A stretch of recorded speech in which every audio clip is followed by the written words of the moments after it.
नमस्कार प्यारे साथियों, नानक क्लासेज के यूट्यूब चैनल पे आपका स्वागत है। आज स्टार्ट कर रहे हैं आज की क्लास। एक वीडियो आपको दे दिया, दूसरी क्लास स्टार्ट कर रहे हैं। आरपीएससी असिस्टेंट प्रोफेसर के लिए स्पेशल ये क्लास आपको दी जा रही है। टॉपिक वाइज जो आपका तृतीय प्रश्न पत्र है, उस तृतीय प्रश्न पत्र में राजस्थान जीके है सारा, जो हिस्ट्री है, भूगोल है, कला संस्कृति है, इतिहास है, अर्थव्यवस्था, राजनीति, जो भी चीज़ें हैं, करंट है, सारी चीज़ें हम रोज आपको ये 4 बजे क्लास आपको मिलेगी। रोज आपको देखनी है। जितने भी आपके भाई बंधु हैं उन सबको ये शेयर करना। तो आज हमने स्टार्ट कर रखा है न्यू पैटर्न पर निःशुल्क topic wise series third paper के लिए राजस्थान अध्ययन और मेवाड़ वंश का दूसरा टॉपिक आज हमारा पार्ट नंबर 2 रहेगा। हम पढ़ेंगे हमीर सिसोदिया से लेकर महाराणा कुंभा तक। हमीर सिसोदिया से लेकर महाराणा कुंभा तक पहला आपको टॉपिक दिया था, जिसमें हमने स्टार्ट किया था मेवाड़ में गुहिल वंश की स्थापना कैसे होती है, और उसके बाद में बप्पा रावल, जेतर सिंह, रतन सिंह जो अंतिम शासक होते हैं रावल शाखा के, और पद्मिनी के द्वारा जोहर किया जाता है चित्तौड़गढ़ का शाखा 1303।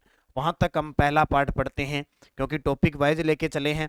दूसरा पार्ट आज हम पढ़ेंगे कैसे गुहिल वंश की एक शाखा होती है सिसोदिया शाखा, और सिसोदिया शाखा की स्थापना कौन करता है, उसके बाद में कौन कौन शासक आते हैं, तो विस्तृत चर्चा करेंगे। कुंभा तक भारत राजस्थान इतिहास का जो स्थापत्य कला का जनक है, युग पुरुष है, कुंभा तक की चर्चा करेंगे। तो एक बार आप सारे विद्यार्थी पूरी वीडियो को अच्छे तरीके से देखा करो और ऐप के अंदर जो टेस्ट सीरीज चल रही है उसे ज्वाइन करना।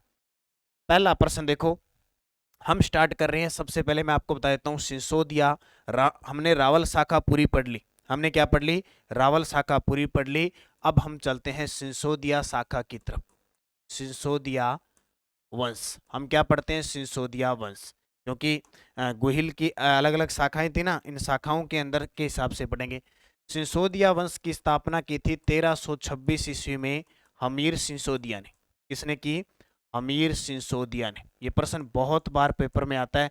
एक एक साथ साथ में प्रश्न पढ़ेंगे, साथ साथ में हम पूरा विश्लेषण उसका करते जाएंगे, और ये चीजें अगर आपने पढ़ ली तो आपको बार बार और कहीं से पढ़ने की जरूरत नहीं पड़ेगी। 1326 में हमीर सिसोदिया ने क्या किया? मेवाड़ में सिसोदिया वंश की नींव डाली। हमीर सिसोदिया 1326 से लेकर 1364 ईस्वी तक मेवाड़ के शासक बनते हैं। इसके बाद में मेवाड़ की गद्दी प्राप्त होती है। हमीर सिसोदिया के बाद बनते हैं छेतर सिंह, या इनको कहते हैं खेता सिंह।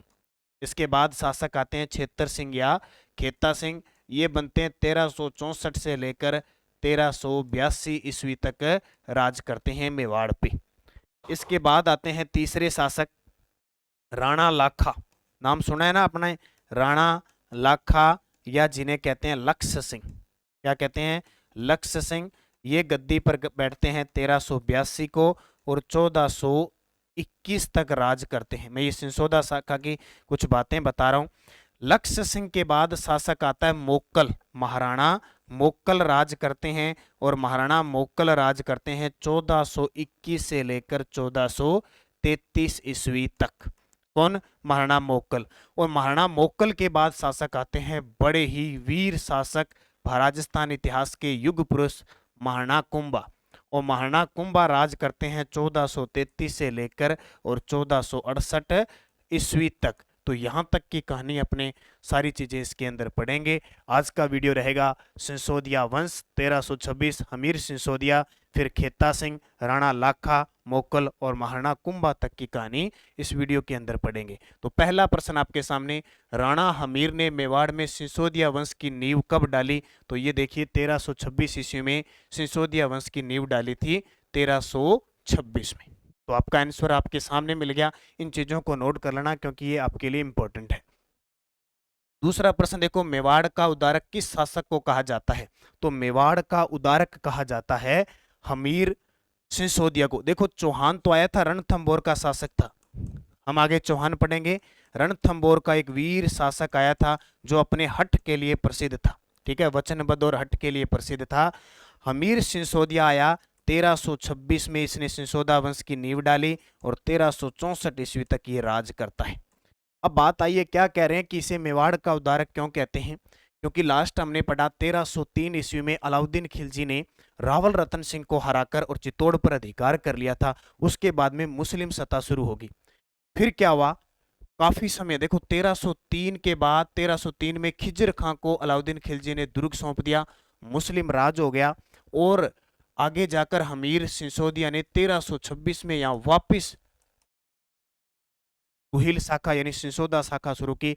इतने इस हमीर ने इतना संघर्ष किया, सारे जितने भी मुस्लिम थे उन सबको हराकर परास्त करके और एक संगठन बना के अपनी सेना बना के वापिस सिसोदिया वंश की स्थापना करता है। इसलिए इसको कहते हैं मेवाड़ का उद्धार कर दिया, यानी मुसलमानों को भगाकर और इसने क्या कर दिया, मेवाड़ का उद्धार कर दिया। इसलिए इनको कहते हैं मेवाड़ का उद्धारक। तो हमीर सिसोदिया। ठीक है।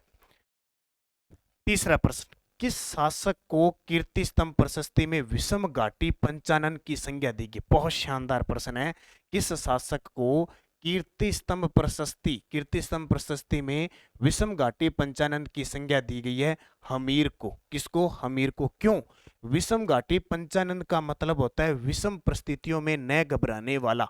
विषम परिस्थितियों में, विषम परिस्थितियों में न घबराने वाला, न घबराने वाला। क्यों? क्या कारण था इसको ये कहा गया? क्योंकि विषम परिस्थिति थी। 1303 के बाद 1326 के बीच ये परिस्थिति ऐसी थी कि किसी ने भी राज स्थापित नहीं किया, हिम्मत नहीं हुई थी मुसलमानों के सामने। लेकिन हमीर सिसोदिया ने ऐसा काम किया क्योंकि एक पहले थे, ये राहप नाम का एक शासक था। रण सिंह के बाद राहप आया, राहप से अरी सिंह, और अरी सिंह के बाद लक्ष्मण सिंह को हराकर, ठीक है, ये छोटे छोटे सिखानेदार थे, इनको सबको त्याग कर हमीर सिसोदिया ने मेवाड़ में किसकी नींव डाली थी? सिसोदिया वंश की नींव डाली थी। तो उस समय परिस्थिति विकट थी, फिर भी ये घबराया नहीं। तो इसको कहते हैं कीर्ति स्तंभ प्रशस्ति। जो आगे पढ़ेंगे, विषम घाटी पंचानन की संज्ञा किसको दी है? हमीर सिसोदिया को। और ये असिस्टेंट प्रोफेसर की टेस्ट सीरीज है। अभी जो विद्यार्थी तैयारी कर रहे हैं, नानक क्लासेज ऐप में जाइए गूगल प्ले स्टोर से, या वीडियो के डिस्क्रिप्शन में लिंक है, वहां नानक क्लासेज ऐप डाउनलोड कीजिए और RPSC assistant professor college lecturer के एग्जाम के लिए तृतीय प्रश्न पत्र की पूरी टॉपिक वाइज टेस्ट सीरीज है। ठीक है, जब तक आपका एग्जाम नहीं होता टॉपिक वाइज टेस्ट सीरीज भी है, और शेड्यूल के अनुसार बड़े मेगा टेस्ट भी उसमें डाले जाएंगे। तो ये आप जरूर लेना, इंपॉर्टेंट है आपके लिए। कोई भी हेल्प की जरूरत हो ऐप से संबंधित तो आप 76 923 611 पे हेल्पलाइन नंबर सुबह 10 से शाम 5 बजे के बीच कोई भी सहायता ले सकते हैं। महाराणा लाखा मेवाड़ के शासक कब बने? देखो बार बार यहाँ चीज देखो, मैंने क्या बता दी, इसको नोट कर लेना कि हमीर सिसोदिया 1326 से 1364, हमीर सिसोदिया 1326 से 1364। अमीर सिसोदिया के बाद छेतर सिंह या खेता सिंह बने 1364 से 1382। राणा लाखा या लख सिंह बने 1382 से 1421। मोकल बने 1421 से 1433, और महाराणा कुंभा बने 1433 से 68। ये शासकों का कर्म हो गया। ठीक है। अब इसने क्या पूछा? सीधा पूछा, क्योंकि इंपॉर्टेंट चीजें वही पढ़नी है जो पेपर में आती है, क्योंकि पेपर में जो चीजें इंपॉर्टेंट है वही, ऐसे नहीं आलतू फालतू। बाकी इतिहास का कोई अंत नहीं है। इतिहास इतना है कि जिंदगी भर हम पढ़ते रहेंगे ना तो पूरा नहीं होगा। ऐतिहासिक बातें जो ग्रंथों में, सिक्कों में, शिलालेख में लिखी है वही पढ़नी है अपने को। ऐसे नहीं कि आलतू फालतू वो सन, मान लो जैसे मैंने कहीं आपको 1468 बता दिया, कई जगह आपको 1470 मिल जाएगा। आपको नजदीक की जो चीजें हैं वही पढ़नी है, न कि कंफ्यूज होना है या उस किताब में वो लिखा है वो लिखा है, ऐसे कोई मतलब नहीं है। आपको फिक्स आरपीसी जो पूछती है उसी के अकॉर्डिंग आपको पढ़ना है, और वैसे ही चीजें मैं करवाऊंगा। महाराणा लाखा मेवाड़ के शासक कब बने? 1382 में। इनका कालक्रम क्या? 1382 में राजा बने, 1421 तक इन्होंने राज किया था। कौन? 1382 से। अब लाखा की मैं थोड़ी सी बात कर लेता हूँ, क्या क्या प्रसिद्ध है लाखा। लाखा के काल में देखो, एक तो जावर में चांदी की खान निकली, जावर में चांदी की खान, चांदी की खान निकली। ठीक है, एक तो ये नाम से पता है, देखो नाम इसका है राणा लाखा। नाम इसका क्या है? राणा लाखा। लाखा यानी लक्ष्य सिंह, यानी लकी था।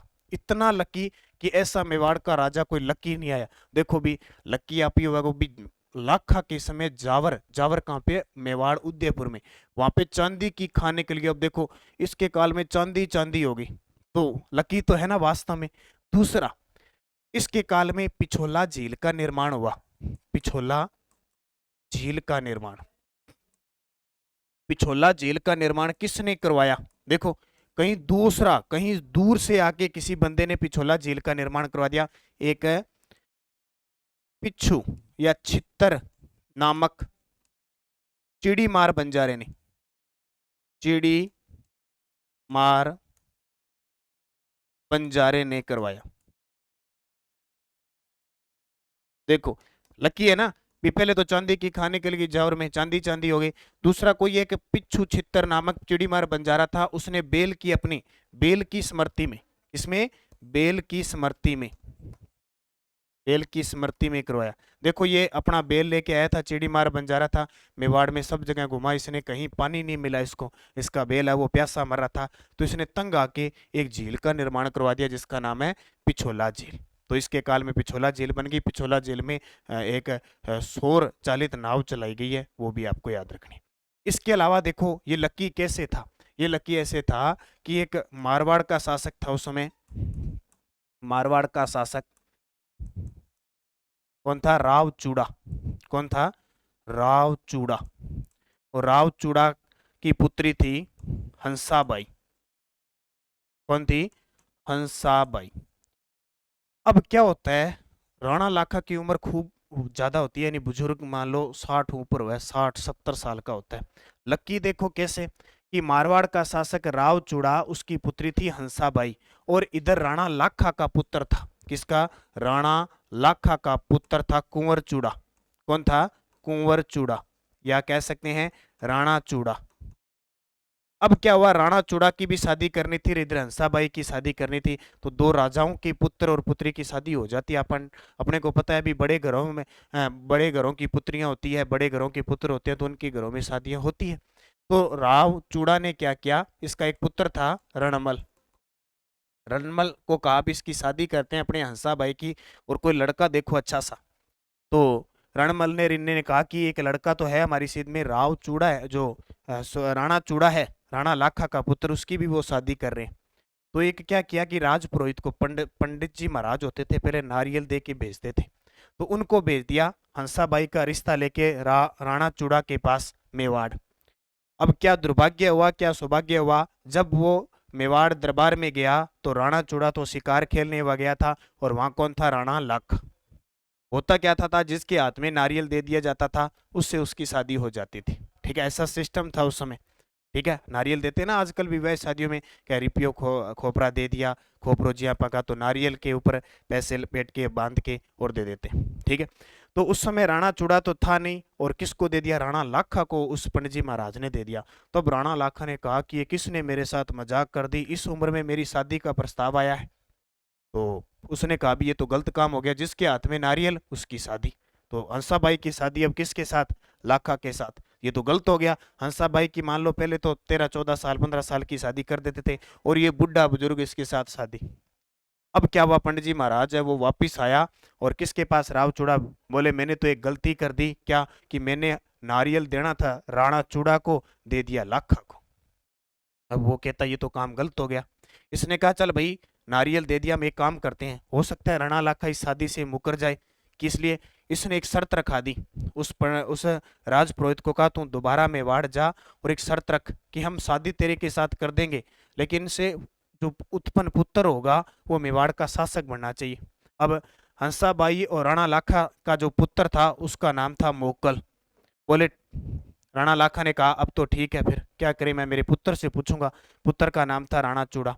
राणा चूड़ा जब घर पे आया, दरबार में आया, तो उससे पूछा गया भी ऐसे करके हंसाबाई की शादी मेरे साथ हो रही है, लेकिन आपके साथ होनी थी। तो चूड़ा ने कहा, राणा चूड़ा ने कहा भाई आप ऐसे करो, मेरी शादी तो और हो जाएगी, मैं तो अभी गबरू जवान हूँ, मुझे तो और मिल जाएगी कोई, आप शादी कर लो, और मैं ये वादा करता हूं कि आप इनसे जो पुत्र उत्पन्न होगा हंसाबाई से, वही मेवाड़ का शासक बनेगा, मैं कोई हस्तक्षेप नहीं करूंगा, मैं शादी भी नहीं करवाऊंगा। ठीक है, ऐसा करूंगा। तो राणा चूड़ा ने शपथ ले ली, इसलिए इसको मेवाड़ का भीष्म पितामह कहते हैं कि न मैं शादी करूंगा न मैं राजपाट लूंगा, आप हंसाबाई से शादी कर लो, जो पुत्र उत्पन्न होगा वो मेवाड़ का शासक होगा। तो मेवाड़ का शासक कौन बना?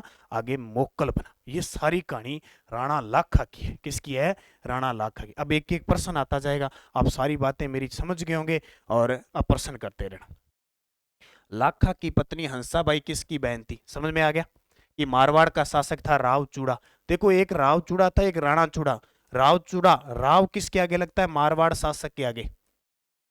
मारवाड़ जो राठौड़ वंश के शासक थे उनके आगे राव लगता है। मेवाड़ के शासक थे उनके आगे राणा या महाराणा लगता है। डूंगरपुर बांसवाड़ा के शासक थे उनके आगे महारावल लगता है। ठीक है। और जो हड़ौती के शासक थे उनके आगे महाराव लगता है, ये भी ध्यान रखना। तो लाखा की पत्नी हंसाबाई किसकी बहन थी? रणमल की, क्योंकि राव चूड़ा के एक तो पुत्र था, उस पुत्र का नाम था रणमल, और एक पुत्री थी जिसका नाम था हंसाबाई। ठीक है। कौन सी बाई? हंसाबाई। तो हंसाबाई का विवाह किसके साथ हुआ था? हंसाबाई का विवाह हो गया राणा लाखा के साथ। किस शर्त पे? कि इनसे उत्पन्न पुत्र मेवाड़ का शासक बनेगा, और वो कौन बना? मोक्कल। तो उत्तर आ जाएगा रणमल। ठीक है। अगला, राजस्थान का विषम पितामह किसे कहा जाता है? आ गया ना, राजस्थान का विषम पितामह किसे कहते हैं? क्योंकि इसने विषम पितामह की तरह शपथ ली थी, बोले मैं न तो शादी करवाऊंगा और न ही मेवाड़ का राजपाट लूंगा। अपने पिता से प्रतिज्ञा की थी, वचन दिया था। तो वो कौन हो गए? कुंवर चूड़ा। देखो राव चूड़ा राठौड़ों में लगता है जोधपुर के, कुंवर या राणा लगता है मेवाड़ के शासकों के। तो उत्तर आ जाएगा कुंवर चूड़ा। और वास्तव में चूड़ा ने ये प्रतिज्ञा निभाई थी जब मोक्कल शासक बने थे, उन्होंने उनका संरक्षक बना था चूड़ा। लास्ट में हंसाबाई इन पे थोड़ा शक करने लग जाती है, तब ये छोड़ के और चला जाता है। 14वीं शताब्दी में किस शासक के समय जावर में चांदी व सोने की खान निकली थी? देखो चांदी जो होती है, मैंने पीछे आपको चांदी बताया ना। ठीक। चांदी क्या है कि किसके साथ निकलती है? सीसा जस्ता के साथ निकलती है। चांदी निकलती है सीसा जस्ता के साथ, और ये जब तीनों निकलते हैं इनके अयस्क को कहते हैं गेलेना। क्या कहते हैं? गेलेना। तो सीसा जस्ता जावर है, देबारी है, ठीक है, और राजपुरा दरीबा है, और कई खाने हैं, ठीक है, वह निकलती है। तो किस शासक के समय जावर में चांदी व सोने की खान निकलती? राणा लाखा। राणा लाखा का कालक्रम 1382 से 1421। फिक्स याद रखना, ये आपके लिए इंपॉर्टेंट है। राणा लाखा के काल में किस झील का निर्माण उदयपुर में एक पिच्छू या छित्तर नामक बंजारे ने करवाया था? अब सारी डिटेल मैंने राणा लाखा की बता दी, अब आपको दिक्कत आनी नीचे, तो इसका उत्तर हो जाएगा पिछोला झील। और पिछोला झील है कहाँ पे? उदयपुर में। ठीक है। पिछोला झील की कहानी देखो क्या क्या है। एक तो राजस्थान की पहली पहली सौर ऊर्जा चालित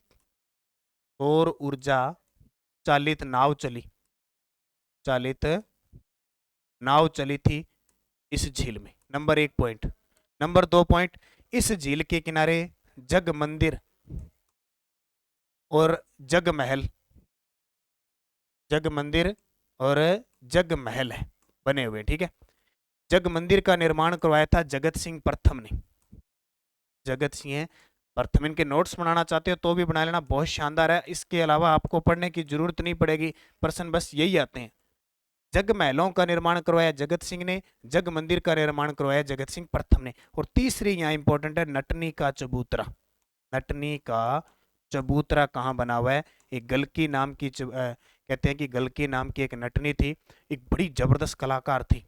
वो मेवाड़ में आई और कलाकार की, तो उसकी कलाकारी को परखने के लिए राणा लाखा ने कहा कि अगर तू पिछोला झील को पार कर जाती है नृत्य करते हुए, तो मैं तेरे को मेवाड़ का आधा साम्राज्य दे दूंगा। इतनी शर्त बड़ी रख दी देखो उसको जमाने के लिए।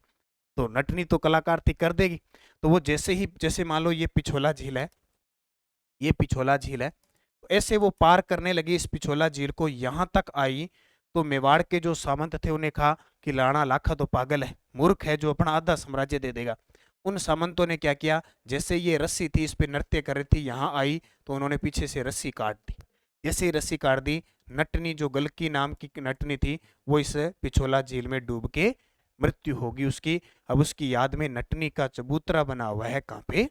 पिछोला झील के किनारे। तो ये चीज आपको याद रखनी है।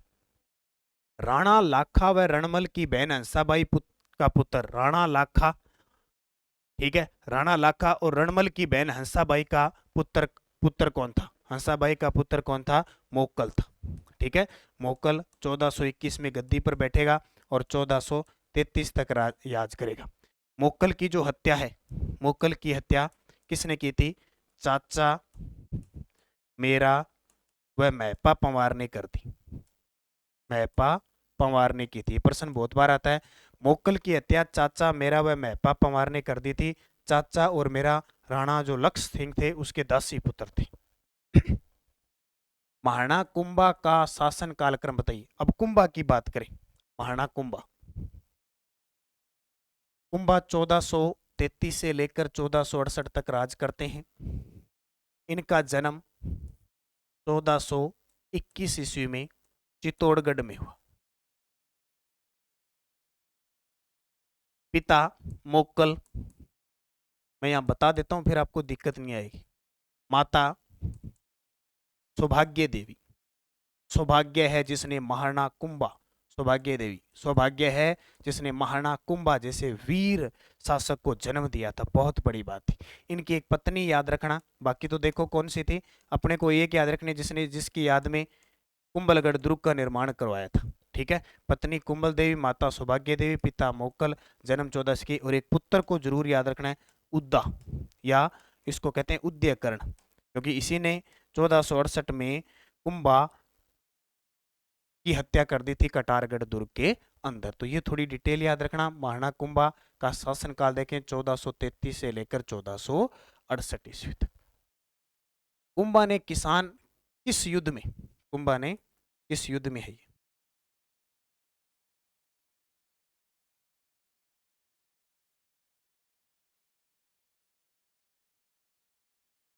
किस युद्ध में मालवा के शासक महमूद खिलजी प्रथम को हराया था?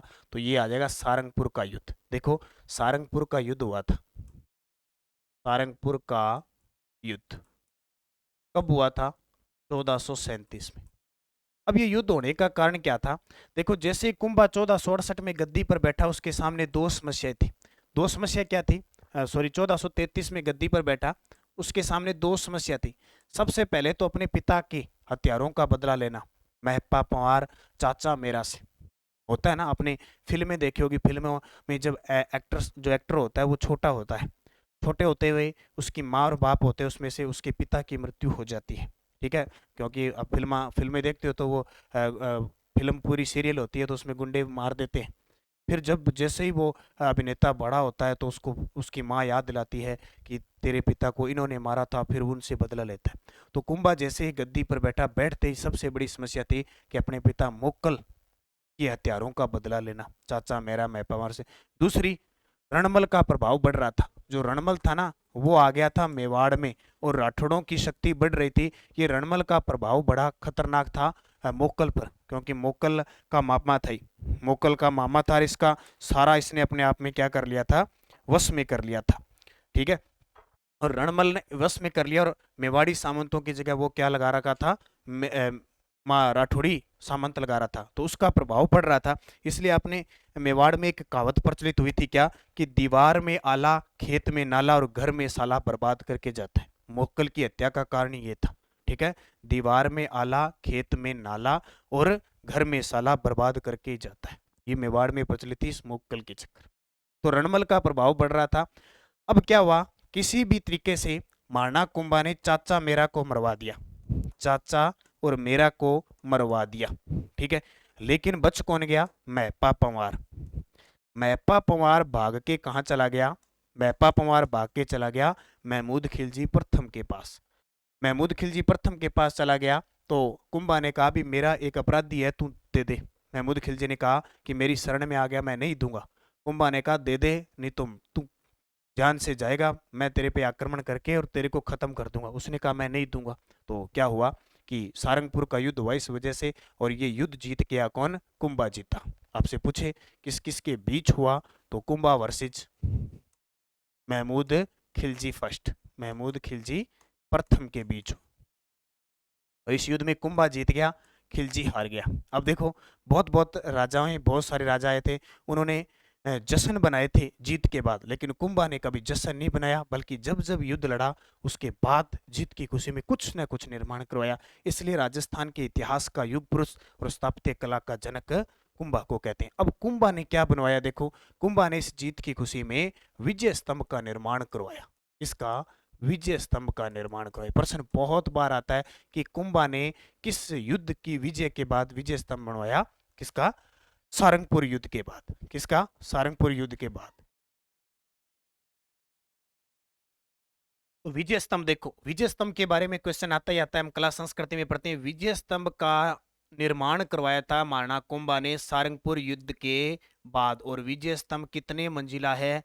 आपने देखा होगा, लगभग ने नहीं देखा तो आज देख लो। 1 मंजिल, 2 मंजिल, 3 मंजिल, 4 मंजिल, 5 मंजिल, 6 मंजिल, 7 मंजिल, 8 मंजिल और ये 9 मंजिल। टोटल कितने मंजिल है?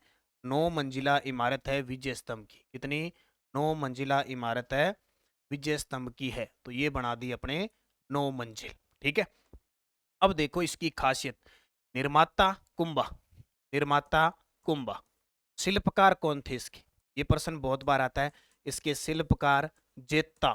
ठीक है, जेत्ता थे। इसके साथ पोमा नापा नाथा, ये इसके पुत्र थे, इसके साथ रहते थे। पोमा नापा नाथा ये शिल्पकार थे। मुख्य शिल्पी पूछे तो कौन था? जेत्ता था। इसका इसकी जो लंबाई है वो लंबाई कितनी है? पूछे कि ये लंबा कितना है? 122 फीट ऊंचा है। ऊंचा कह सकते हैं, लंबा कह सकते हैं, लंबाई।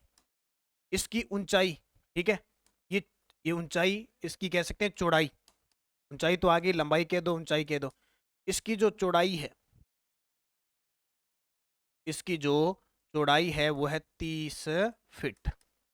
ये ऐसे चौड़ा है ये 30 फीट, लंबा 122 फीट। और इसमें कितनी ये पूछे कि इसमें कितनी आती है ना सीढ़ियां आती है।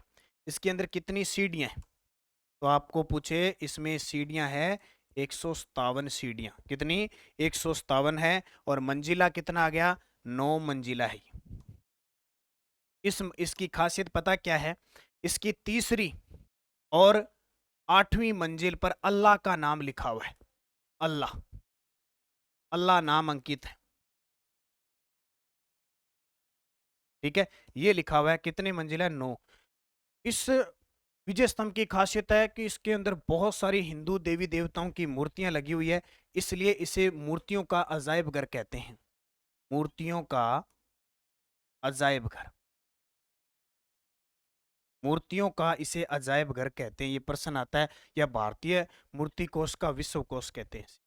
इसके अलावा ये मंदिर है जो था ना कुंभा, भगवान विष्णु का भक्त था, तो भगवान विष्णु को समर्पित है। भगवान विष्णु की मूर्ति लगी है। पूछे किसको समर्पित है? भगवान विष्णु को समर्पित है। ये प्रश्न कई बार आया है। भगवान विष्णु को समर्पित है, ये भी याद रखना। और आपसे पूछे, बात आती है 15 अगस्त 1949 को इस पर 1 रुपए का डाक टिकट जारी हुआ।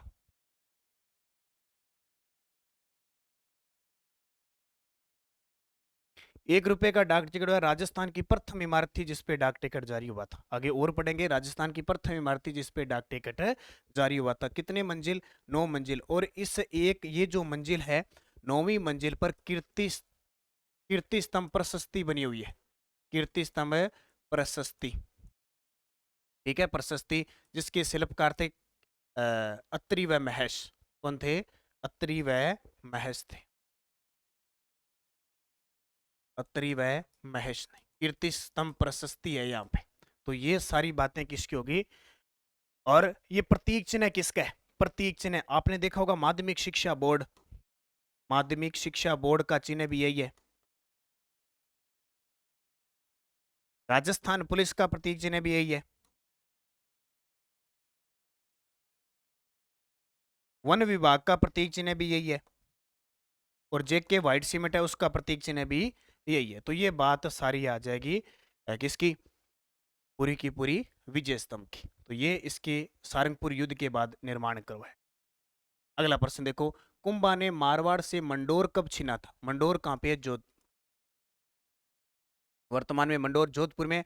कुंभा ने मारवाड़ से मंडोर कब छीना? तो मारवाड़ से मंडोर कब छीना था? 1453 ईस्वी में। कब? 1453 ईस्वी में छीना था, जब 1438 में रणमल की मृत्यु हो गई थी, बारमली की सहायता से मरवा दिया था। तो फिर जोधा भाग के मंडोर आ गया था, मंडोर छीना था 1453 में। और 1453 में क्या हुई थी? आवल बावल की संधि, आवल बावल की संधि 1453 में। किस किस के बीच? ये प्रश्न आता है, मेवाड़ और मारवाड़ के बीच, मेवाड़ और मारवाड़ के बीच, मारवाड़ के जोधा और मेवाड़ के कुंभा। क्यों हुई संधि?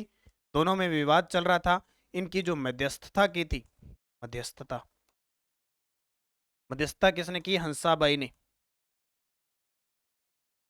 आवल बावल की संधि हुई मारवाड़ और मेवाड़ के बीच, मेवाड़ का शासक कुंभा, मारवाड़ का जोधा, मध्यस्थता हंसाबाई की मध्यस्थता से ये संधि होती है। इस संधि के तहत मारवाड़ का शासक जोधा और मेवाड़ का कुंभा होता ही है। सेंटर बिंदु रखा गया था सोजत पाली, सोजत पाली। सोजत से इस साइड मारवाड़, इस साइड मेवाड़ था। इस संधि के तहत जोधा ने अपनी पुत्री, जोधा ने अपनी पुत्री, इसका नाम क्या था? सिंगार देवी का विवाह कुंभा के पुत्र रायमल से किया था। अगला प्रश्न देखो। कुंभा के विरुद्ध 1456 में मालवा व गुजरात के शासकों के बीच चंपानेर की संधि क्या हुई थी? चंपानेर गुजरात के अंदर है। तो कुंभा के विरुद्ध, क्योंकि जब आपने देखा सारंगपुर का युद्ध हुआ था, महमूद खिलजी फर्स्ट को कुंभा ने हराकर बंदी बना लिया था। तो महमूद खिलजी वापस बदला लेना चाहता था। अब अकेला बदला ले नहीं सकता था, इसलिए उसने किसके साथ समझौता किया? गुजरात के शासक। तो महमूद खिलजी मालवा का शासक था और गुजरात का कुतुबुद्दीन था। फिर इन दोनों के बीच जब संधि होती है तो अगले साल एक युद्ध होता है, बदनौर का युद्ध। बदनौर का युद्ध कब होता है? ये होता है 1457 में। किस किस के बीच? इधर तो होता है कुंभा और इधर होता है मालवा व गुजरात। ठीक है, कुंभा जीत गया, हार गया। और मैंने आपको कहा था जब जब कुंभा जीता, कुंभा ने कुछ न कुछ जरूर बनवाया। यहां भी कुंभा ने जीत की खुशी में क्या बनवाया? बदनौर भीलवाड़ा में, बदनौर भीलवाड़ा में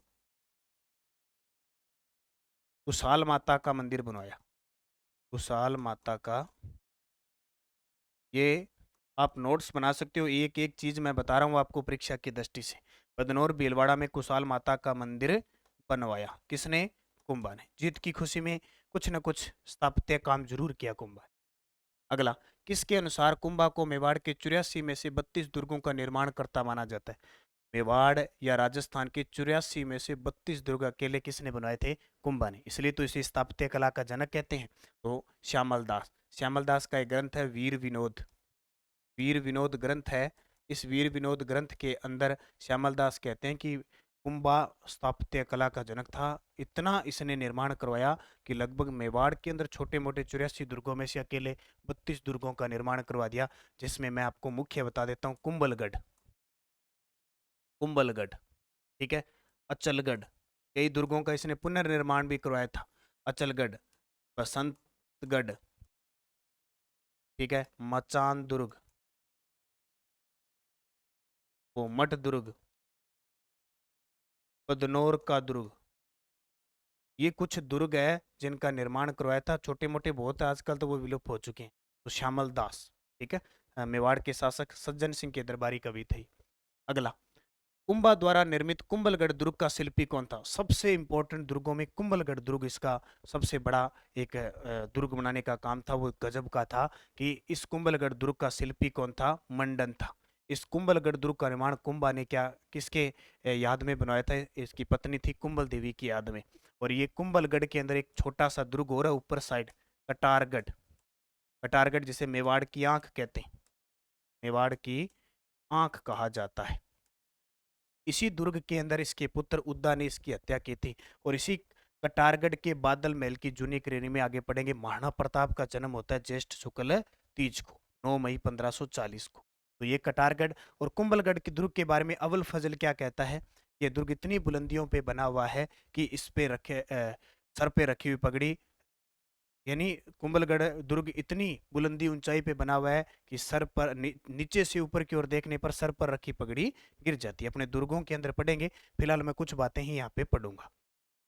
कुंभा ने किन ग्रंथों पर टीका लिखी? अब कुंभा युद्धों का इतना चतुर, इतना राजनीतिक है, युद्धों में निपुण था, साथ साथ में ग्रंथ भी लिखता था। तो कुंभा ने एक तो गीत गोविंद और एक संगीत रत्नाकर पर टीका लिखी थी। गीत गोविंद और संगीत रत्नाकर पर कुंभा ने क्या लिखी थी? टीका लिखी थी। अब मैं आपको कुछ बातें बताता हूँ कुंभा के ग्रंथ कौन कौन से। कुंभा के ग्रंथ लिख देता हूं मैं, क्योंकि इंपॉर्टेंट है, पेपर में पूछा जा सकता है आपसे, आप याद रखना। कुंभा द्वारा रचित ग्रंथ, कुंभा द्वारा रचित ग्रंथ। कुंभा ने कौन कौन से ग्रंथ लिखे थे उनकी थोड़ी सी मैं चर्चा कर लेता हूं, हो सकता है आपके एग्जाम में आ जाए। एक साथ लिख देता हूं मैं। संगीत राज, संगीत राज, संगीत सार, संगीत राज, संगीत सार, संगीत मीमांसा। अब ये ग्रंथ किसके हैं? संगीत पर आधारित है। संगीत मीमांसा, संगीत रत्नाकर, संगीत रत्नाकर। इसके अलावा सूड प्रबंध, सूड प्रबंध, कामराज रतिसार, कामराज रतिसार। इसके अलावा हरवर्तिका, हरवर्तिका, चंडी शतक। ये चंडी शतक, इन पे टीका लिखी थी। क्या लिखी थी? टीका। ठीक है, आगे अपने एक और पढ़ेंगे। एक इस गीत गोविंद, इस पे भी टीका लिखी थी। ठीक है, तो यहाँ अपने को सही ऑप्शन क्या आएगा? देखो, संगीत मीमांसा भी ग्रंथ है, सूड प्रबंध भी है, संगीत राज भी है, कान्या व्यास एक भाग का निर्माण करवाया था एकलिंग महात्म्य के। कान्या व्यास इसके लेखक है, एकलिंग महात्म्य के। तो इसका भी इन्होंने क्या लिखी थी? एक भाग लिखा था। तो इसका उत्तर हो जाएगा गीत गोविंद और संगीत रत्नाकर पर इन्होंने क्या लिखी थी? टीका लिखी थी। ठीक है, अगला, निम्न में से किस ग्रंथ की व्याख्या कुंभा ने की थी? किस ग्रंथ की व्याख्या की थी? तो वो कौन सा ग्रंथ था? चंडी शतक। चंडी शतक की व्याख्या की थी, यानी टीका लिखी थी। कुंभा के काल में अत्रि व महेश ने किस प्रशस्ति की रचना की थी? अभी मैंने बताया, अत्रि व महेश ने कीर्ति स्तंभ प्रशस्ति की रचना की थी। जो जो दुर्ग है ना, विजय स्तंभ है, उसकी 9वीं मंजिल पे ये प्रशस्ति अंकित है। और ये राजगुरु, हालगुरु, अभिनव भट्टाचार्य, हिंदू सुल्तान, दानगुरु की उपाधि किसको सम्मानित है? कुंभा के पास सबसे ज्यादा, आज तक के शायद मेरे हिसाब से जितने भी राजा महाराजा हैं उनमें सबसे ज्यादा उपाधि थी तो कुंभा के पास। देखो, राजगुरु, हालगुरु, अभिनव भट्टाचार्य, हिंदू सुल्तान, ये तो फिक्स ही याद रखना। अभिनव भट्टाचार्य और हिंदू सुल्तान ये पेपर में आती है। बाकी दान गुरु, अश्व गुरु, हाल गुरु, तेज गुरु, नृत्य गुरु, नाट्य गुरु, यानी ऐसी कोई उपाधि नहीं थी जो कुंभा के पास नहीं थी। तो इसका उत्तर आ जाएगा कुंभा। देखो, कुंभा के संगीत गुरु कौन थे? कुंभा के संगीत गुरु कौन थे? वो थे सारंग व्यास। सारंग व्यास इनके संगीत गुरु थे। आपसे पूछे इनकी चित्रकला गुरु कौन थे? चित्रकला में भी माहिर थे, वो थे हीरानंद। कौन थे? हीरानंद इनके चित्रकला गुरु थे। ये भी ध्यान रखना, गुरुओं के गुरु गुरु। ठीक है, गुरु है। कुंभा के बारे में असत्य कथन बताओ। देखो, कुंभा के बारे में असत्य कथन, कुंभा 1433 में मेवाड़ की गद्दी पर बैठे। बिल्कुल, हमने अभी पढ़ा कि कुंभा मेवाड़ की गद्दी पर कब बैठे? 1433 में। पढ़ा था ना अभी। 21 में जन्म हुआ, 33 में गद्दी पर बैठ गए। सारंगपुर युद्ध में, युद्ध विजय के बाद विजय स्तंभ का निर्माण करवाया। यह भी सही है। इन्होंने विजय स्तंभ का निर्माण शुरू किया था 1440 से लेकर 1448 में बन गया था। उस समय 90 लाख रुपए लगे थे। अंतिम समय में उन्माद रोग हो गया था। बिल्कुल सही है, उन्माद रोग हो गया था। कुंभा की हत्या 1468 में उसके पुत्र जगमाल ने कर दी। ये गलत है भी। इनके पुत्र जगमाल नहीं थे, इनके पुत्र कौन थे? पुत्र थे उद्दा। उद्दा, उद्दा ने हत्या कर दी। कटारगढ़ में बैठे कुंभा की हत्या उद्दा ने 1433 में कर दी। वैसे कुंभा मरने वाला नहीं था। कुंभा उन्माद रोग का मतलब है आजकल जैसे पैरालिसिस हो जाता है ना, लकवा हो जाता है, उस प्रकार रोग था। अब वो हिल डुल सकता नहीं था, तो कटारगढ़ में बैठ के वो काम करता था।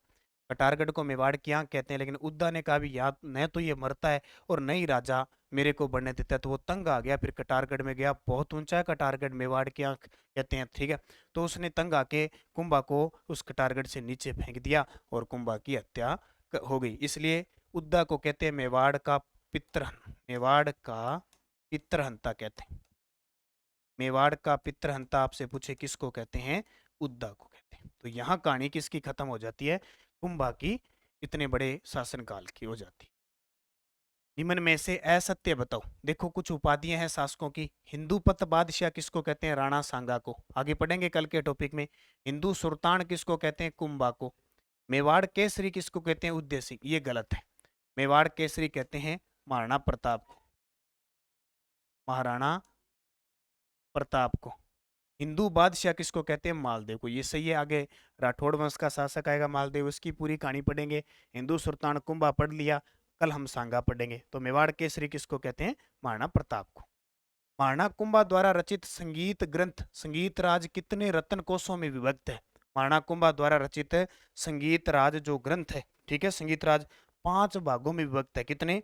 5 भागों में विभक्त है। वो 5 भाग कौन कौन से हैं वो भी मैं आपको बता देता हूँ। 5 भाग कौन से? जैसे पाठ रतन,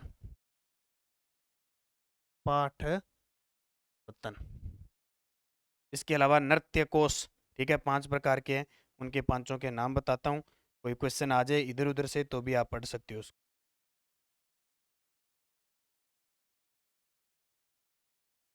इनके नाम है पाठ्य रतन कोश। क्या नाम है? पाठ्य रतन कोश एक। दूसरा नाम है, पाठ्य के बाद याद रखना, पढ़ते पढ़ते थक गया तो वो नृत्य करने लग गया। क्या करने लग गया? नृत्य करने लग गया। और जब नृत्य करता करता थक गया तो वो गीत गाने लग गया। क्या करने लग गया? गीत गाने लग गया। और जब वो गीत गाते गाते थक गया, गीत समाप्त हो गए, तो वो वाद्य यंत्र बजाने लग गया। क्या करने लग गया?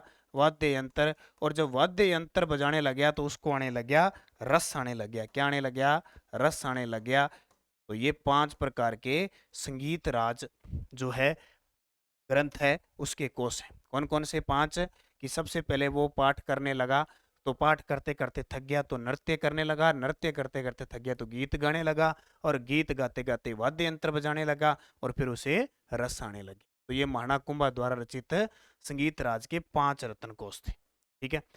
सारंगपुर का युद्ध किन के मध्य हुआ? तो बताने की आपको जरूरत नहीं है। सारंगपुर का युद्ध हुआ था मालवा के सुल्तान महमूद खिलजी और महाराणा कुंभा के बीच। इस वर्ष हुआ 1437 ईस्वी में।